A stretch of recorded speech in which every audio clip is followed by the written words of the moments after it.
Muy bien, vamos al mensaje. No sé si les gusta el cine. Hay una película, se llama El coleccionista de huesos, una película de finales de los 90. Y su protagonista, bueno, realmente serían dos protagonistas, uno quizás un poco más importante que el otro, pero él es un forense, él es un policía forense y es eh, el mejor de la ciudad de Nueva York. La película es ambientada allí. No la ambientaron en Pereira, no sé por qué, pero escogieron Nueva York. Y él se llama Lincoln Rhyme.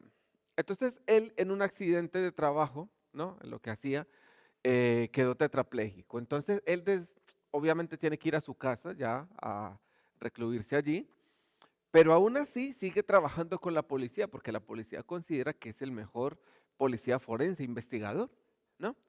Entonces él ayuda a atrapar criminales, asesinos en serie, basándose en el lugar de los hechos, en las pistas, todo esto. Y en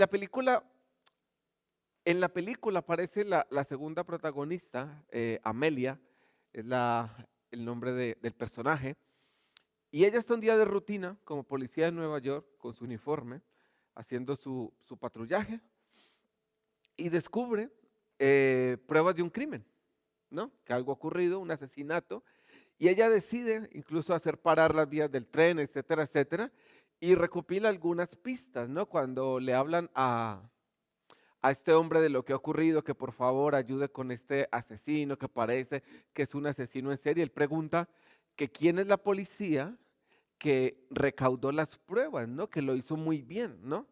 Que, que tenía muy buen ojo, que él dice que tiene un don para eso, aunque quizás no esté muy formada como él, pero que él está dispuesto a enseñarle y que él acepta, pero solo si esa policía es su ayudante. El caso es que él acepta y para no alargar mucho la historia de la película, a lo mejor se anima y la ve, es muy buena. Sí, hay un asesino en serie, tienen que obviamente ir tras sus pasos para evitar que siga matando gente, ¿no? En cada asesinato este hombre pues deja pistas, pero son pistas que son bastante complicadas, por eso recurren a él. Y cuando él se pone a trabajar con ella, él desde su casa, en su cama, se comunica, le dice, muéstrame las pistas, todo esto. Una de las pautas, y esto es lo que quiero que hoy podamos tener bastante en cuenta, una de las pautas que él le da a ella es sobre la escena de un crimen. ¿Cómo es la escena de un crimen?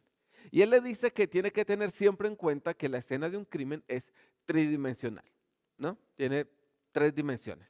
Y cuando le dice que es tridimensional se está refiriendo y le dice, ten en cuenta que la escena del crimen tiene suelo, paredes y techo. Y en suelo, paredes y techo podemos encontrar pistas que nos conduzcan a descubrir quién es el personaje, quién es el malo de la película, el asesino, ¿no? Y ella aprende mucho con él y de hecho en esta enseñanza que él le da sobre la escena del crimen tridimensional, suelo, paredes, techo, ella aprende más de lo que ya sabía. Al final la película, pues parece que todo termina bien. No le voy a hacer un spoiler. Es buena la película y tiene un final feliz, tiene un final bueno. Y cuando hablamos de nuestra vida espiritual, quisiera como focalizarlo ahí, centralizar nuestra vida espiritual. ¿Y qué tal si nuestra vida espiritual también es tridimensional? Así como es la escena de un crimen. Suelo, pared, techo, ¿no? Hay una historia y la historia de Saqueo, y es una historia que siempre me ha sorprendido. Hombre muy rico, dice el relato, judío, rico, y su trabajo, su oficio era cobrador de impuestos. Al ser cobrador de impuestos, no era muy querido por su propia nación, por los propios judíos, no era muy querido, ¿no? Eh, de hecho, dice que no solamente era un publicano, un cobrador de impuestos, sino que era jefe de publicanos. O sea, tenía a su cargo gente que cobraba impuestos, que recaudaba impuestos. Los impuestos se lo daban al gobierno romano, porque recuerde que Israel en ese tiempo, los judíos, estaban bajo el yugo, bajo la esclavitud de los romanos. Entonces él era como una especie de funcionario de Roma que cobraba impuestos a su pueblo, pero tenía a cargo gente que cobraba impuestos. No era muy querido. Y la historia dice que un día él escucha de Jesús y él quiere ver a Jesús y sabe que Jesús va a pasar cerca del lugar donde él está. La historia nos dice que él es pequeño en estatura, él es bajito. Y por causa de la multitud, que era más alta que él y era bastante multitud, él no podía ver a Jesucristo. Su estatura le impedía, aparte de que la gente se agolpaba, entonces él no podía verle. Pero tenía mucho deseo de ver a Jesucristo, de conocerlo, de saber quién era. Por lo menos de físicamente poder verlo. Dice que él corrió, se buscó una idea, corrió y se subió a un árbol para ver a Jesucristo, porque iba a pasar por allí. Él corre, se subió a un árbol y Jesucristo, por lo que sea, se da cuenta que él está allí. Mira a Zaqueo al árbol y le dice, Zaqueo, desciende, que es necesario que yo hoy vaya a tu casa. De hecho, si usted mira los relatos en la Biblia de Jesucristo, creo que es la única vez en la que Jesucristo se autoinvita a una casa. Jesucristo era invitado a muchos lugares, a casas, aquí y allá, pero autoinvitarse este relato. Y se autoinvita y le dice, baja porque yo tengo que ir a tu casa. El caso es que entran a la casa y cuando entran a la casa, la historia nos dice que fuera hay una murmuración muy grande de la gente que dice, este hombre come con ese publicano pecador. Él no le caía bien a la gente y la gente murmuraba cuando Jesucristo iba a las personas con las que muchos no quisieran estar, pero Jesucristo quería estar con él. Entran a la casa, estando en la casa, Zaqueo dice, se pone en pie y le dice al Señor, Señor, por mi oficio, si yo he defraudado a alguien en impuestos con dinero, yo voy a devolverle lo que le he defraudado y le voy a pagar 4 veces en intereses. Dice, y la mitad de mis bienes doy a los pobres. Cuando él escucha esto de Zaqueo, la historia dice que Jesucristo menciona estas palabras. Jesús respondió, la salvación ha venido hoy a esta casa, porque este hombre ha demostrado ser un verdadero hijo de Abraham, pues el Hijo del Hombre vino a buscar y a salvar a los que estaban perdidos. La salvación ha venido a esta casa. Jesucristo no dijo la salvación vino a Zaqueo, dijo vino a su casa. Tremendo. Entonces, quiero que tenga 3 aspectos en cuenta con respecto de lo que empecé diciendo. Suelo, paredes, techo, la escena del crimen, donde recaudando las pruebas, las evidencias que estén en suelo, paredes, techo, según la película, se puede resolver un crimen. De hecho, lo hicieron. Suelo, paredes, techo. ¿Y qué tal si nosotros nos atrevemos a vivir también tridimensionalmente? Suelo, paredes, techo. Y ya voy a explicarle bajo la pauta de admiración que tuvo el Señor Jesucristo sobre la vida de Zaqueo y lo que nosotros también, aunque hayamos leído muchas veces esta historia, podemos tomar para nosotros. Porque Zaqueo también nos enseña esto, de que podemos vivir tridimensionalmente para tener la mejor vida delante de Dios y también delante de los hombres. La historia dice que Zaqueo era pequeño de estatura, bajo de estatura. Esto también podemos tomarlo como enseñanza para nosotros y sería el primer punto. Podríamos tomarlo como que era muy bajito de estatura. Si lo llevamos a una forma espiritual, es la forma perfecta que Jesucristo admira y llegó a decir, bienaventurados los pobres de espíritu. Porque era bajito de estatura, quiere decir que si lo llevamos a nuestro corazón, a nuestra vida, y quiero que hoy lo piense de esta manera, estamos hablando de una persona que nos da el ejemplo que no era una persona espiritualmente que se creyese superior, sino que era baja de estatura como nosotros, aunque en él era físicamente. La enseñanza para nosotros puede ser que nosotros debemos ser espiritualmente humildes, bajos, pegados al suelo, pegados en humillación. Porque da igual, honestamente. Si empiezo por el suelo, por las paredes o por el techo. El orden no tiene mayor importancia, pero yo he decidido escoger este orden. Primero, la altura de Zaqueo. Esto nos habla de la humildad y la humillación que nosotros debemos de tener. Y esto implica que nosotros tengamos una vida con nuestros pies en el suelo, con nuestra humillación muy, muy, muy en el suelo, para poder cada día crecer y crecer y crecer más. Si nosotros nos damos cuenta de estas tres cosas, podemos, creo honestamente, podemos cada día honrar a nuestro Padre, honrar el sacrificio de Jesucristo y darle plena libertad al Espíritu Santo para que obre en nuestra vida y a través de nuestra vida. Sí, bajo en estatura, pero grande realmente en humillación. ¿Qué es lo contrario como de humillación, de humildad? Soberbia, prepotencia, altivez, ¿no? Santiago enseña una frase, enseña un versículo que a mí me gusta mucho.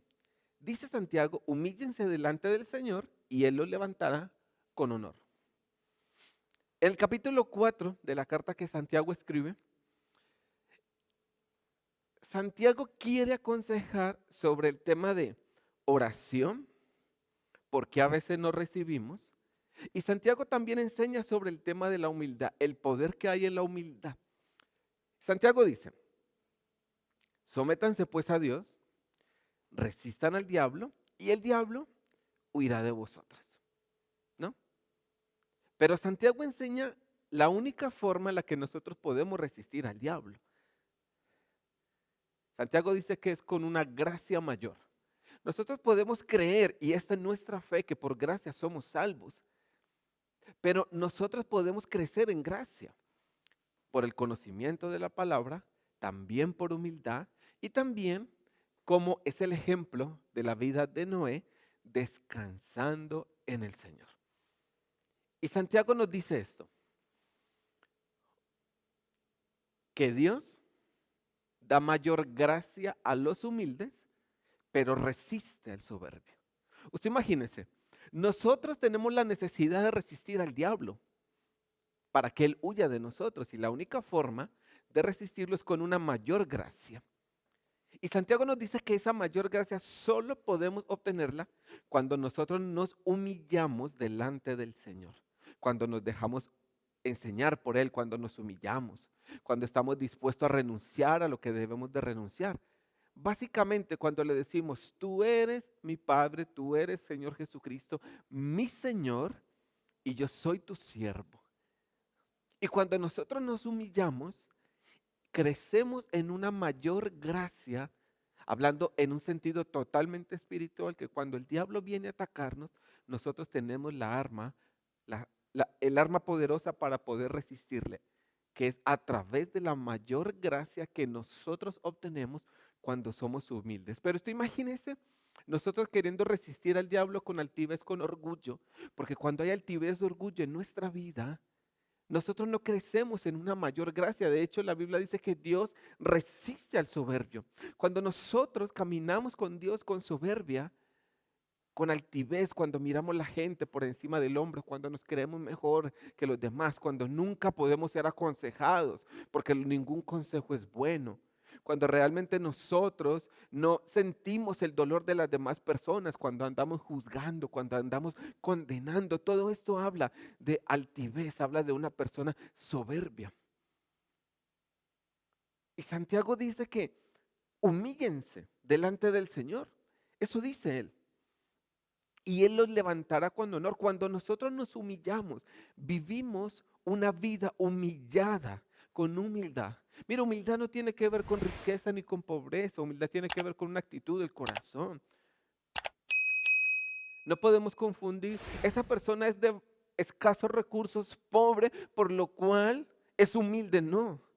Hay pobres que son orgullosos, pedantes y ricos que son humildes, porque también se suele ligar la riqueza a la altivez. Es que tiene dinero, tiene plata, es orgulloso, es orgullosa. No, es una actitud del corazón independientemente de raza, de credo, de nacionalidad, de recursos, de educación.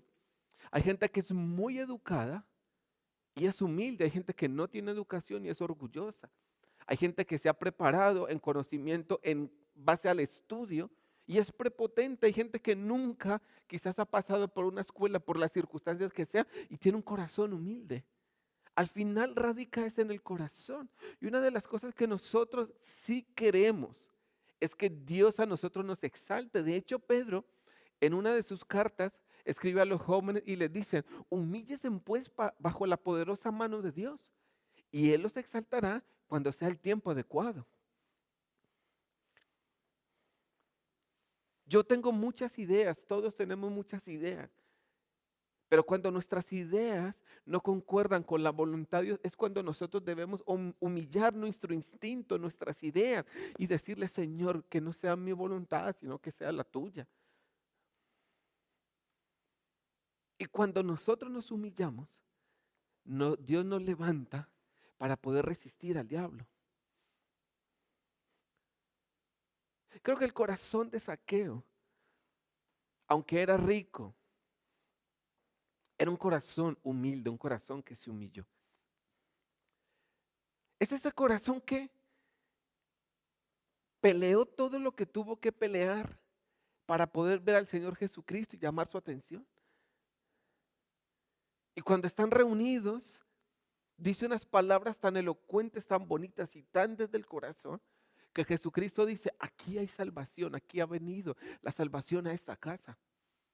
La gracia de Cristo a nosotros nos ha salvado, pero una mayor gracia nosotros necesitamos para día a día poder resistir todo aquello que realmente sea un ataque del diablo, del enemigo.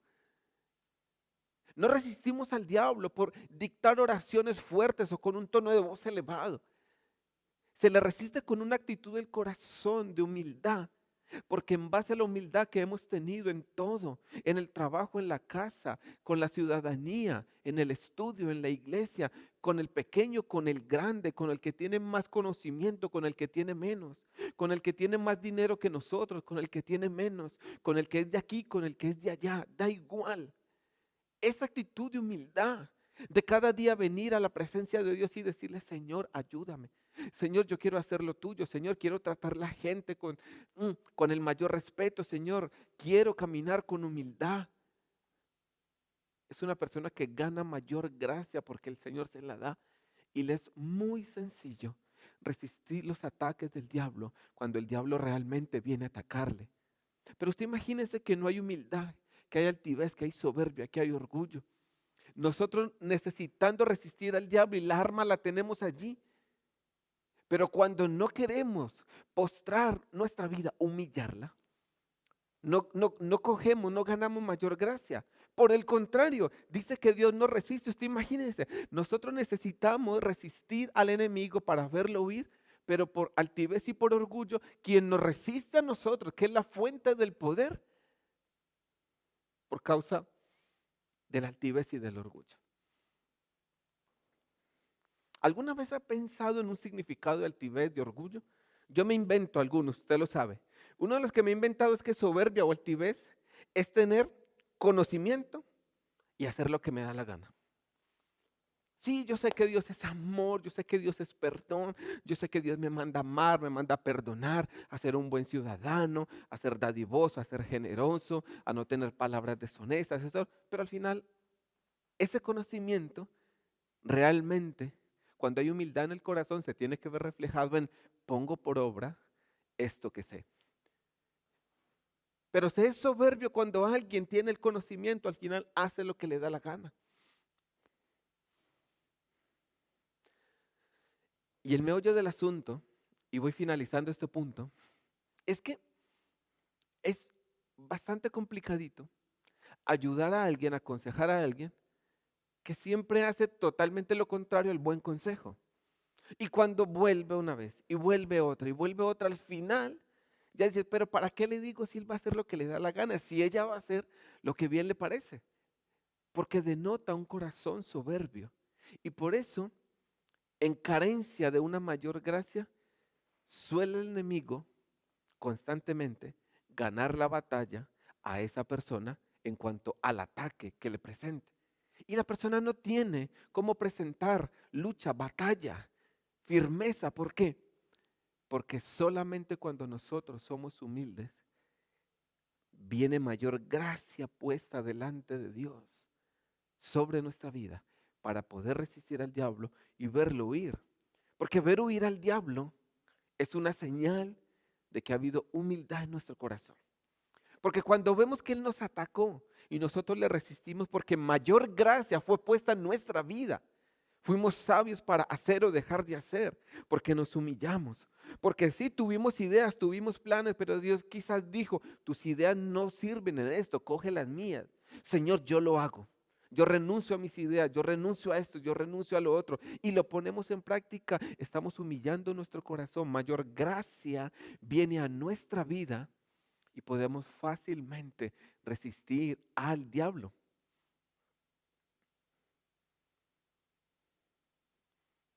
Y cuando le resistimos, la promesa es que le debemos subir. Pero no podemos resistirlo sin primeramente no someternos al Señor. Someternos a nuestro Padre, a nuestro Dios. Y allí crecer en esa mayor gracia. Cuando usted ve a huir al diablo en la vida de alguien, es señal de humildad en esa persona. Esta sería la primera parte, suelo, que tiene que ver con humillación. La segunda sería la pared, las paredes.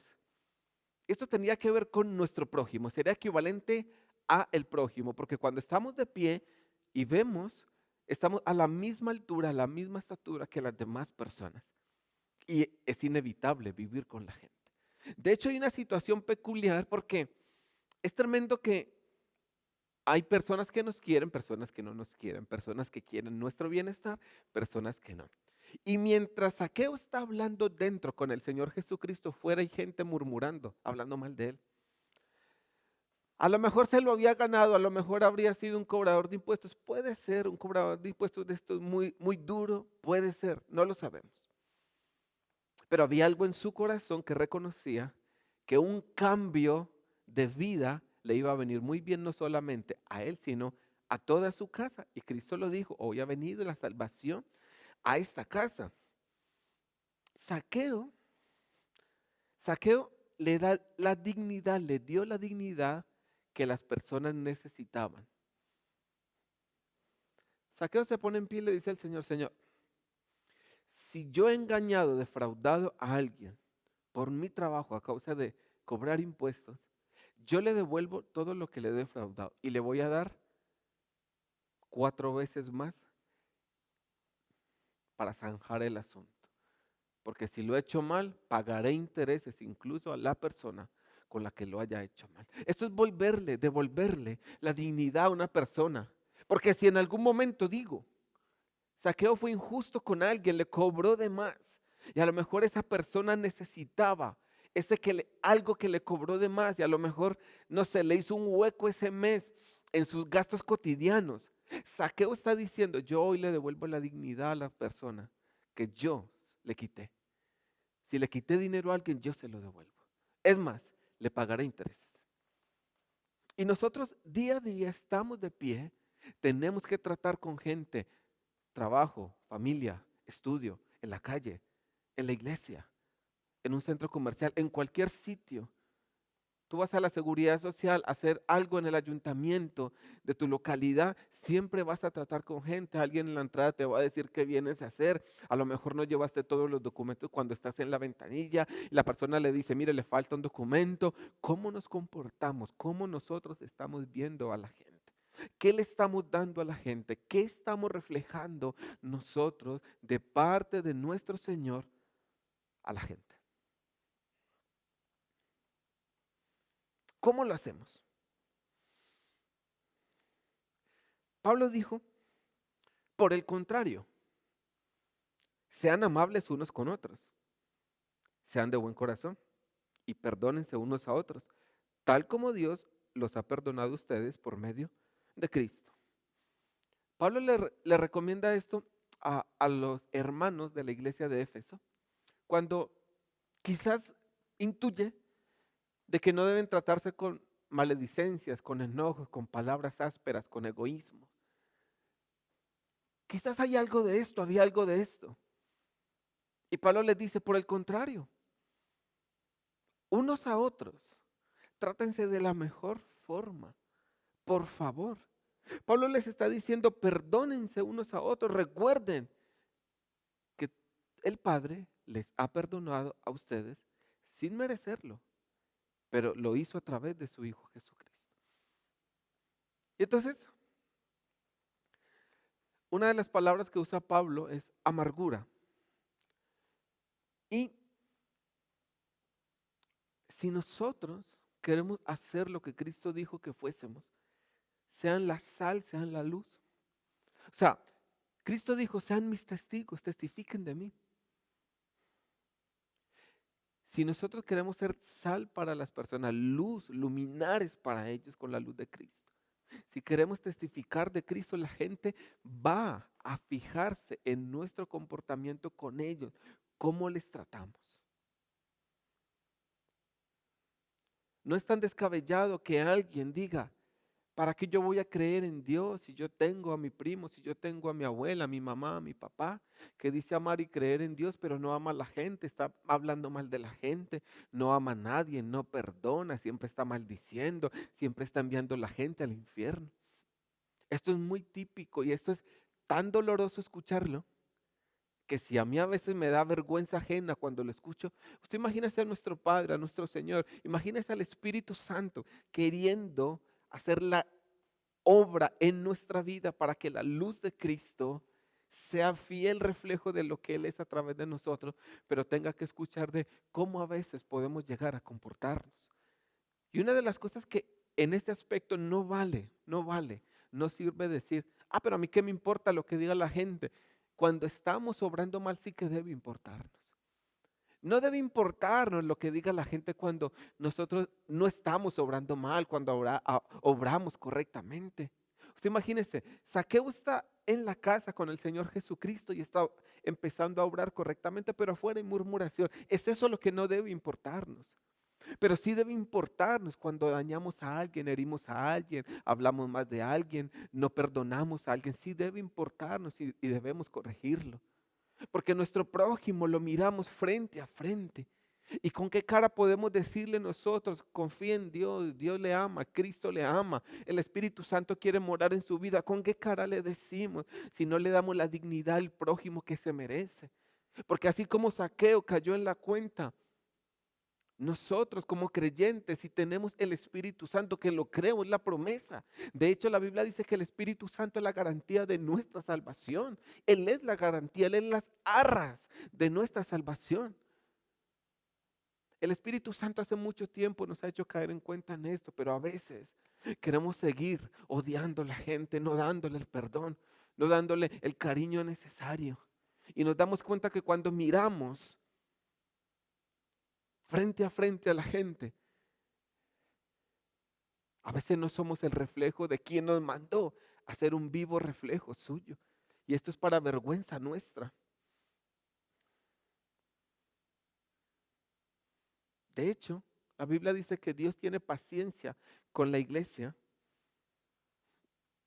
Dice que tiene paciencia con nosotros porque desea que ninguno se pierda. Es paciente con nuestro cambio para que podamos ser luz y podamos ganar personas en el amor de Cristo para que amen a Cristo.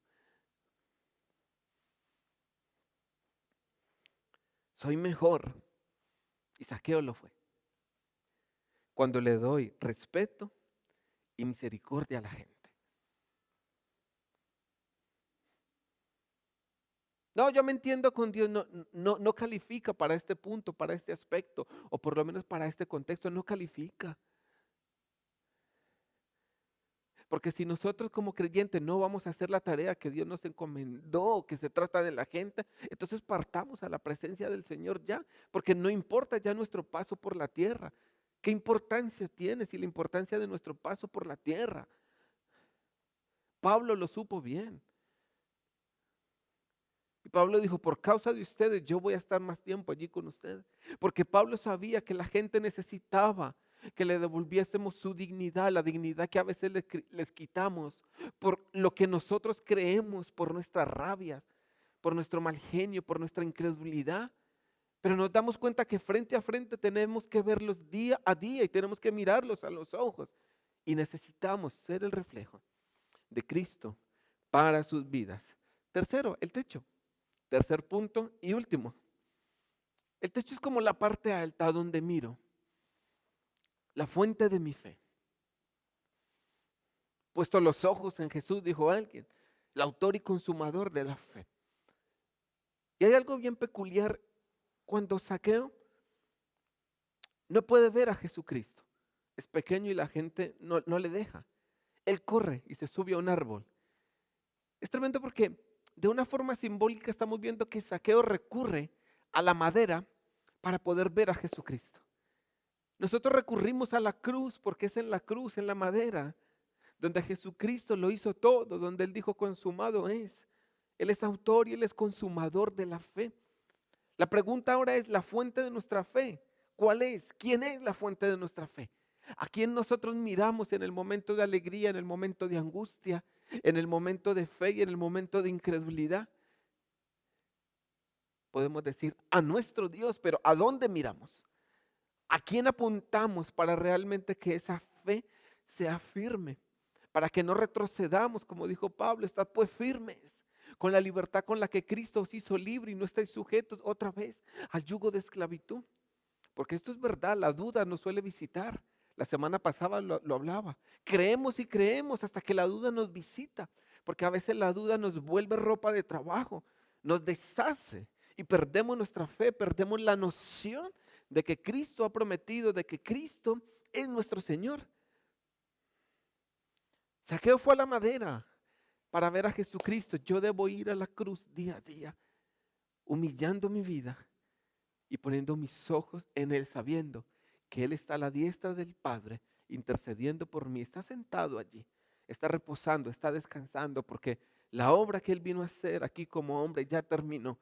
Y me ha dado a mí el señorío, el poder de hacer grandes cosas por Él, en su nombre. Pero a veces nuestra fe es machacada. Y si hay pruebas en la escena de un crimen en el techo, yo también puedo mirar arriba, puedo mirar a lo alto y decir, de allí viene mi socorro. Mi socorro viene de mi Padre, que hizo los cielos e hizo la tierra.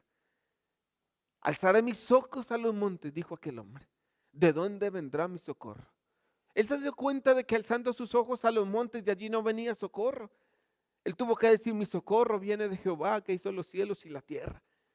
Porque es verdad, en los lugares altos, en las montañas, eran donde hombres designados en algún momento ofrecían sacrificio al Dios vivo, al Dios que nos ama, al Dios creador, al Dios que se manifestó a través de Jesucristo. Y allí Dios descendía, su presencia descendía y Moisés subía a la montaña y Dios descendía allí a hablar con él, mientras el pueblo esperaba abajo en la ladera. Y a veces la gente se acostumbra o se acostumbraba a poner sus ojos en el sacrificio, en la montaña, y perdían la noción que no era en la montaña, sino que Él estaba más alto que la montaña.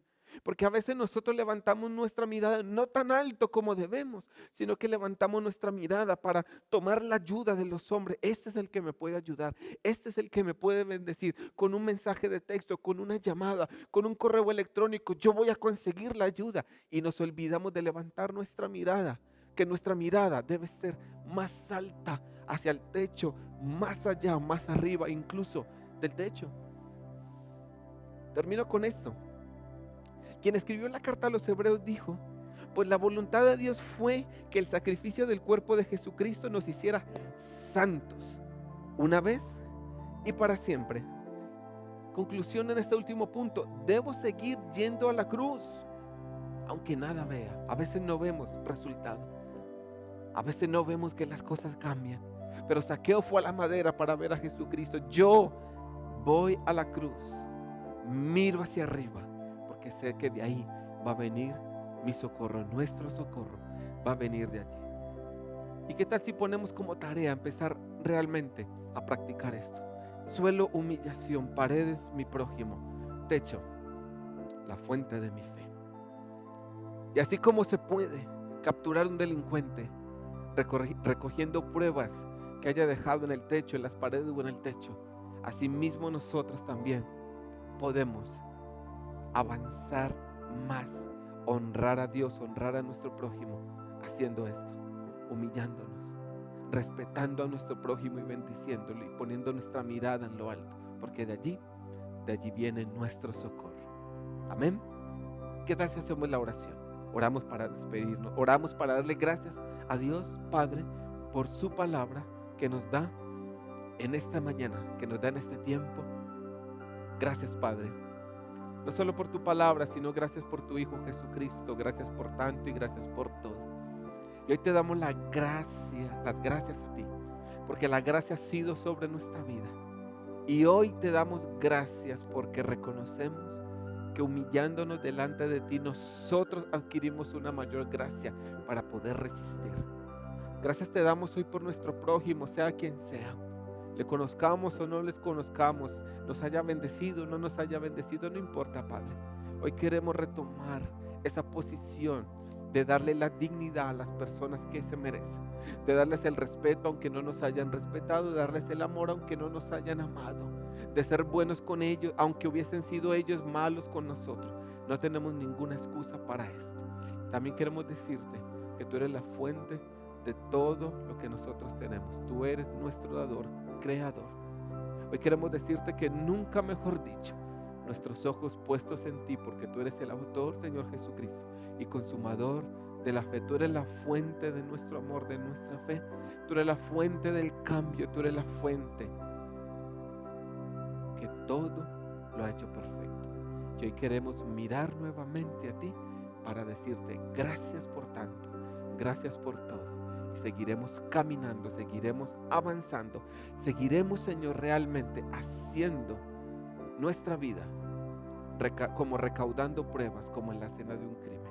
Nosotros también viviremos tridimensionalmente. Nuestra humillación, nuestros pies en el suelo, pero mirando a la gente, pero también reconociendo que todo proviene de ti, que toda buena dádiva y todo don perfecto proviene de ti. Tú eres el Padre de la luz, el Padre de la bendición, que nos dio a su Hijo Jesucristo para acercarnos a ti. Gracias en todo y por todo, Padre. Es en Cristo Jesús nuestra gratitud. Amén, amén y amén.